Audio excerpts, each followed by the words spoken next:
So welcome everyone. Happy Sunday. Today's topic is relax. The path of acceptance and non-resistance. And what I'd like to suggest today is that acceptance and non-resistance are the keys to the kingdom. In the Bible it talks about the kingdom of heaven, the kingdom of God. We've talked about our connection to universal intelligence, to our spiritual centers. Whatever metaphor you'd like to use, what I'd like to suggest today is that this acceptance of what comes to us in our lives and this releasing resistance are the keys that unlock the doorway into our spiritual centers and into this kingdom. Last week, we spoke about self-love, self-care, and self-acceptance as a path of joy. And we talked about the importance of the practice of taking time, which also comes from the ancient traditions in the Bible of Sabbath, about taking time for caring for yourself, for loving and caring for your family, taking time out of working and doing, and taking time for being, taking time to nurture yourself, to take a walk in the park, to meditate, to eat great food, to be with your family, to make love to your partner. And how this is the center of a life of starting to think about taking time to reconnect. And we talked about the practice of connecting with our center in the morning, or meditation and morning practice. We suggested a practice of connecting with our emotions through placing our palm over our heart and taking some time to communicate with the feelings that want to arise. And we talked about connecting with our inner child and about making play dates with our inner child, to do what our inner child wants us to do, whether it's like my teacher August, taking all of the buttons off of her jackets and resewing mismatched buttons, or it's going for a walk in the park, or taking a bike ride, or playing basketball, or eating an ice cream cone, or just languishing in bed all day. Really listening to our inner child, and that's in service to our self-love and our self-care. We talked about how that has become, for many of us, very foreign.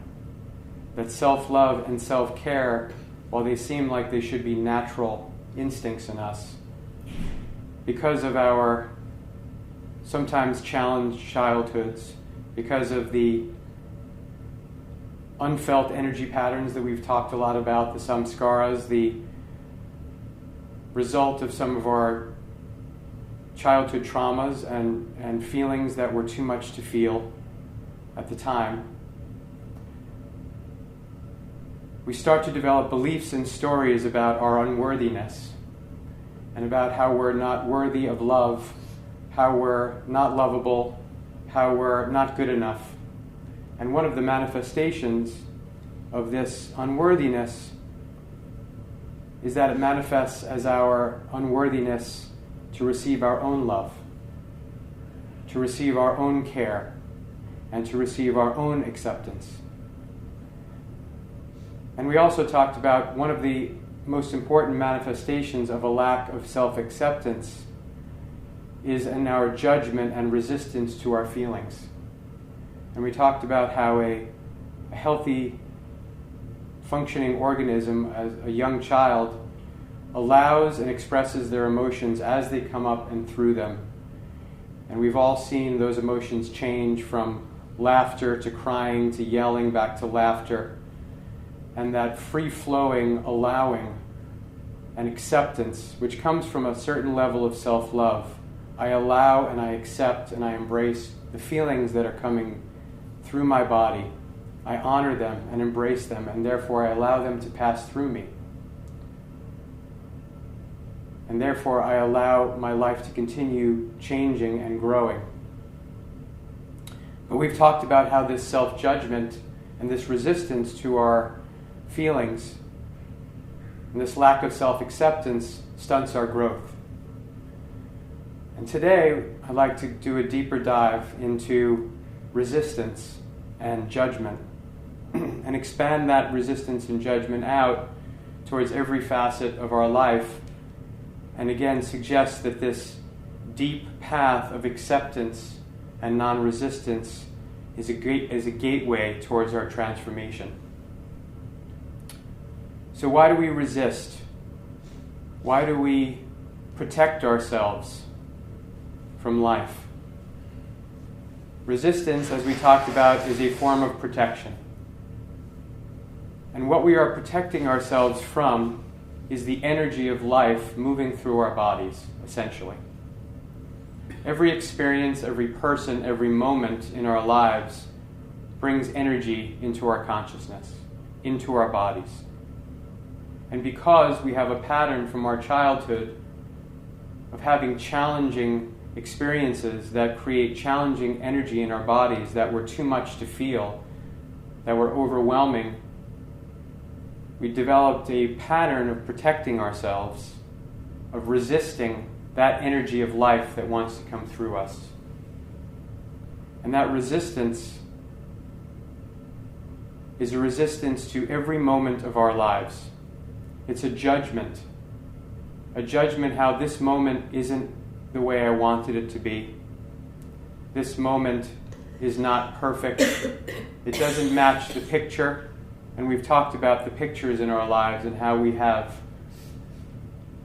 these elaborate pictures about the way we want things to be, about our desires. And if we're so focused on these preferences and these pictures, that everything that doesn't match that picture is resisted because it's not right. And we talked about the funny example of how I wouldn't have met Donna if her Match.com profile ruled the day because I was too short and wore cowboy boots every day, and she didn't like either of those things, and how she was a little bit too old for me. So that's an example of the picture.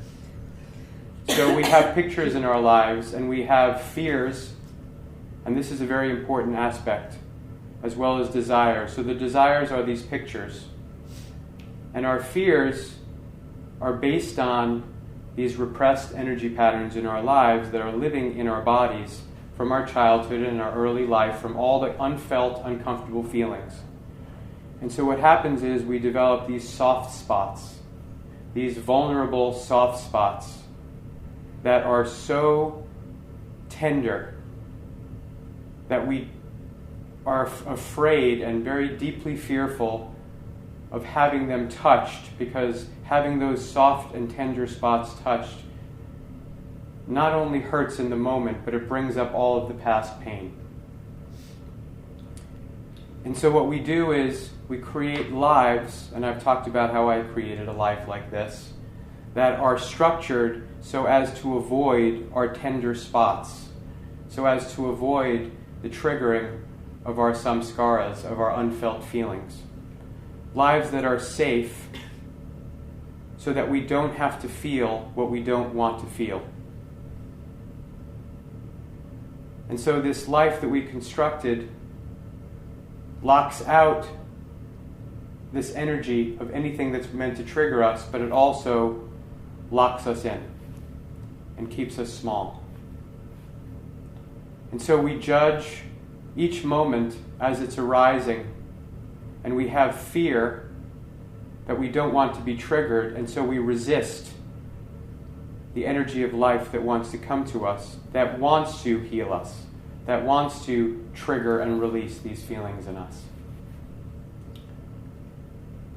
And so what I'd like to suggest today is that who we really are needs no protection. That who we really are is, as Jeff Foster talks about, the ocean, the whole ocean of experience. And that we judge so many of the waves in the ocean of our lives. We judge the experiences. We resist them. But actually, we are the entire ocean of our experience. And all of those waves of challenge, of things that come up that trigger us,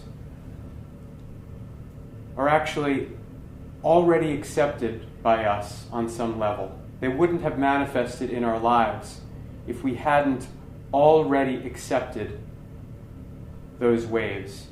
So everything that is happening in our lives has actually already been accepted by who we really are.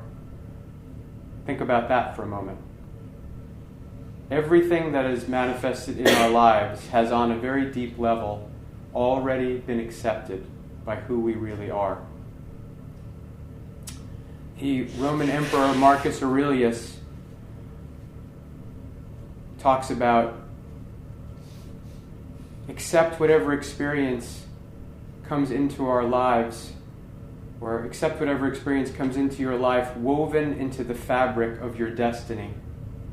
Because what could more aptly fit your needs? Which is another way of expressing what Eckhart Tolle talks about, that whatever comes into our lives is what's most beneficial for our own spiritual evolution. And also this moment, as opposed to an enemy. And Eckhart Tolle, the great teacher, talks a lot about how we make this moment an enemy, how we resist the moments of our lives. But this moment not only is not an enemy, but it's our friend, because it's a healing that is meant for us. Every manifestation in our lives is healing. And so this moment is a perfect teacher. And every moment, our perfect teacher is with us. And that's Pema Chodron. That this perfect teacher is with us every moment of our lives, and it's this moment. It's not to be feared, it's not to be resisted. And so what's required? What's required to meet the moments of our lives as a friend and not an enemy? To accept and not resist. What's required is a level of emotional availability to every single experience in our lives. What's required is to let down the armor of our self-protection. There's a wonderful teaching called Shambhala, which is a Buddhist teaching. And Shambhala is the way of the tender-hearted warrior. And when I read that a few years ago, I had never heard anything like the concept of a tender-hearted warrior. Because to me, and in our Western mythology, the warrior is tough. The warrior wears armor. But in the deep spiritual traditions, the spiritual warrior is completely emotionally available to the moment. And that the challenge is not to resist and defend and protect. The challenge is to allow this moment and the energy of the moment to pass completely through us. And be like that child who allows something sad to make them cry, allows something frustrating to make them angry, allows the boo-boo to get them down for a moment, to express themselves, to cry, allows the joy to be expressed as laughter. This emotional availability, this path of the spiritual warrior is not a path of armor and defense and protection, like we see in all of those movies, and fighting. The deep path of being a spiritual warrior is the path of acceptance, the path of emotionally being available to every moment and every feeling. As hard as that sounds. And so what are the gifts of the path? The gifts of the path, as I said, acceptance and non-resistance are the keys to the kingdom. And first, acceptance, the very energy of accepting a situation, changes the energy of that situation and changes the energy in your body and brings in presence. It deepens you into your center. When we are in resistance, we cannot be in our spiritual centers.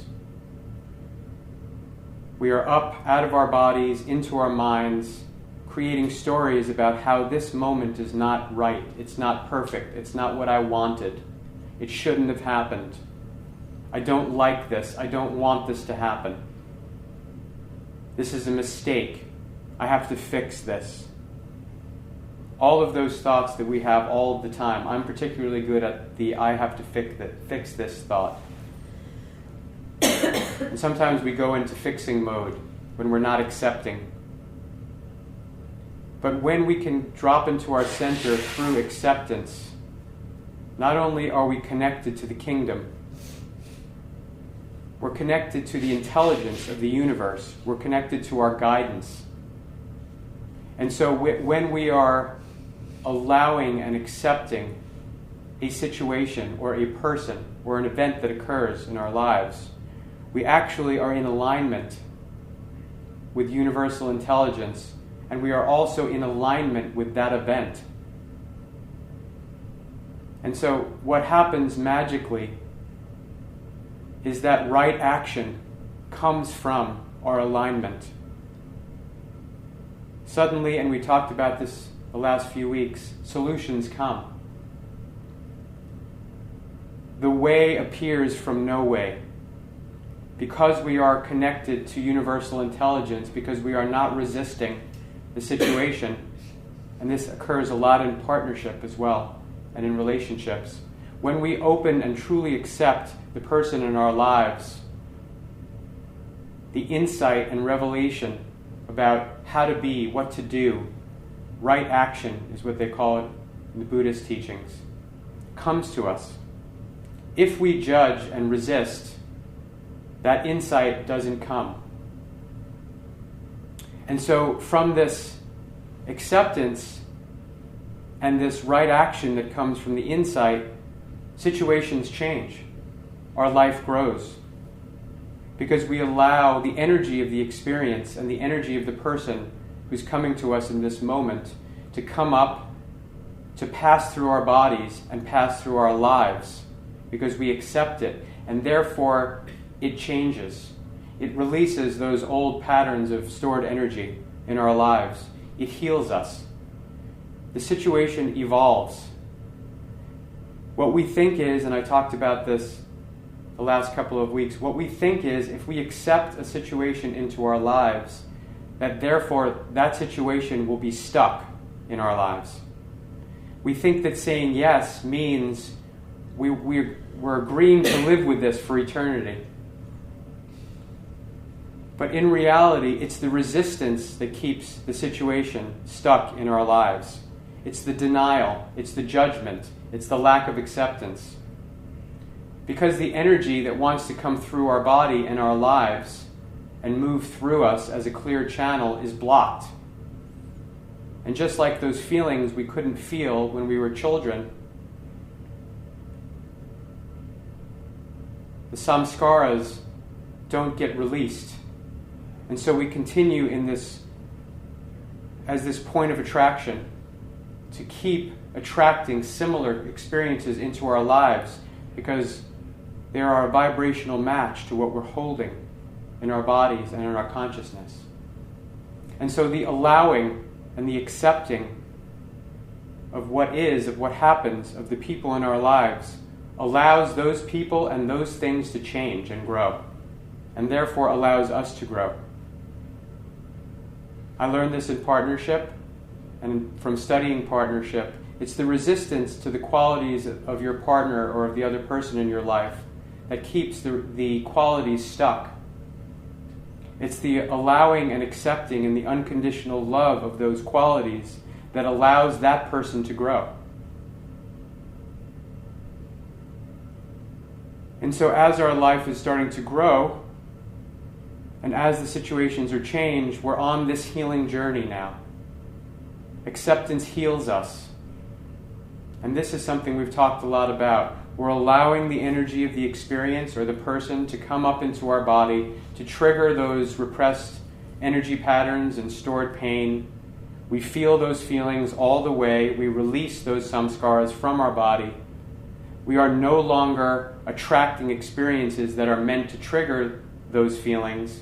And so we up-level our consciousness, and our bodies no longer vibrate at that frequency. And so we're healed. This acceptance and lack of judgment and resistance heals us. And these experiences coming into our lives are meant to heal us. And so what happens is we start to stop struggling. And we relax. We start to let go of struggle, to allow things to be as they are, and to allow ourselves to be healed by this moment, our teacher. And this energy of acceptance and releasing struggle and resistance and drama and all of those things that come from not feeling our feelings, from resisting the moment, all of the struggle, all of the suffering. The experiences and the events of our lives are not what make us suffer. They are not what make us struggle. It's our resistance to them. And once we can learn to accept and allow even the most challenging experiences and events in our lives, to really feel those feelings, not only will those feelings release from our bodies and heal us, but there will be less suffering. We won't resist these challenging experiences, and we will grow the muscles, or what my teacher Don Hansen talks about, we will build the structure in our bodies and in our consciousness to be able to root so deeply in our center, or to step back in witness consciousness, to allow the events to trigger us, to heal us, to be released with a greater sense of ease and grace. And so as we continue on this healing journey, we release so much of the stored pain and so many of the layers. So there is less to trigger. So that we are becoming more present with our experience. We are releasing that which is old. We are attracting less challenging experiences in our lives because our vibration has changed. And we have developed the muscles to accept what comes into our lives with greater ease. And so we release with greater ease. And so life really does get easier. We can relax into our lives more. We start to build confidence in ourselves that we have this structure to accept, to allow ourselves to be triggered, to feel our feelings, to be tender-hearted, to be emotionally available. And we know that the feelings will pass and the experiences will pass because we have a track record of allowing things to pass. And just like any other pursuit in life, this track record builds confidence. And so at first it's very scary and hard to trust. But as we do it and we see, wow, I felt that feeling and it didn't stay forever, and now I'm no longer attracting those experiences into my life. I accepted that experience or that event that seemed challenging or traumatic. But you know what? It didn't last because I didn't resist it as much. And so we start to be able to let the energy of life pass through us without resistance. And what happens is we transform and our entire vibration changes. And we have access to much more energy than we've ever had before. We have a quantum leap. Because all of the energy And I'll just say, I have spent so much energy worrying, which is a form of resistance, resisting situations, judging them, making them wrong. Think about how much energy is dissipated and wasted from that resistance. How much exhaustion comes from this resistance to the energy of life that wants to flow through us. There is an infinite reservoir of energy available to us. The more we open to it, the more we allow in, the more energy comes into our lives. The less we resist, the less exhausted we feel. And not only does our life up-level because we have more energy and more enthusiasm, and we're changing our vibration, and then the next step of that, we are more open to receive. More abundance comes into our lives because we have a higher vibration. More creativity expresses through us because we're wasting less energy on resistance, on drama, on focusing on the challenge and what's wrong and what the problem is. We let go of the concept of problems and we just allow experiences to come into our lives, trigger us, we feel the feelings, we release them, we don't make a problem out of it. The making of the problem out of it is the resistance, and that's what's exhausting. And then all of a sudden our point of vibration changes, we are more open, we are more open to receive, our preferences soften. We're less judgmental about what comes into our lives. We're less judgmental because we don't have as much fear that what comes into our lives is going to get stuck there. Because we know it will move through and change. And we have a deep awareness that if there's a challenge, it won't last forever. This too shall pass. And so we stop creating these pictures about the way things need to be, and we open up the channel for the universe to bring through more of what we want deeply. More love, more abundance, more creativity, more success, more happiness, more joy. We are a more open channel, more energy. And so from this we start to learn to trust. We learn to trust ourselves, that we have the structure, we have the muscles to allow in the energy of life without it overwhelming us or crushing us. That the energy of life just wants to heal us, to grow us. We trust ourselves that we can handle it, that we won't get broken from saying yes to our lives, from being emotionally available to our lives. And we start to trust the universe more. We start to trust the universe that it's bringing to us exactly what we need to grow. And so what happens is it's a self-fulfilling prophecy. We take some risks, we feel, we open, we release, we start to trust life more, we take more risks, we open, we feel, release. We're carrying less heaviness, less baggage from the past, from our emotional samskaras. And then more good things are coming into our life. And less samskaras are calling in less challenges. And so our life keeps getting better and it expands. And it continues to expand and we start to trust more. And now we have a partner, now we have a successful career, now we're being creative. And it builds more trust. And therefore we open more. And then as we open more things come into our lives. And this is the to him that hath or to her that hath energy. I am holding wholeness. I am open to life. I feel my feelings of fear. I am courageous because I feel them and I open anyway. And so I'm holding this confidence that life is on my side, that I expand every day, and that there is no limit to my expansion. And I'm holding that, and so more of that is coming to me.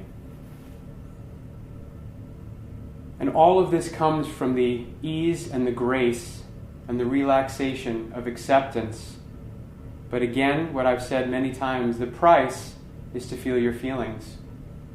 The price is to be that tender-hearted spiritual warrior who doesn't put on armor, who stands vulnerably in their life, in the moment, and witnesses the experiences of their lives, allow those experiences and the energy of them to move into their bodies, to trigger them if they do, because many things don't trigger us. Many things move through our bodies and our consciousness all the time.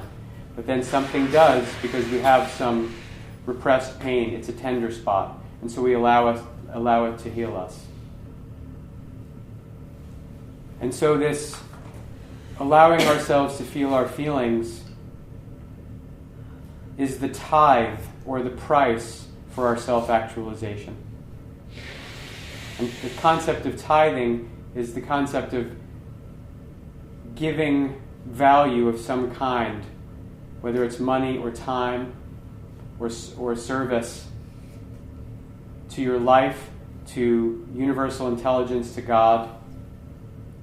And our tithe can be our allowing ourselves to feel our feelings. And the keys to the kingdom are this path of acceptance and non-judgment.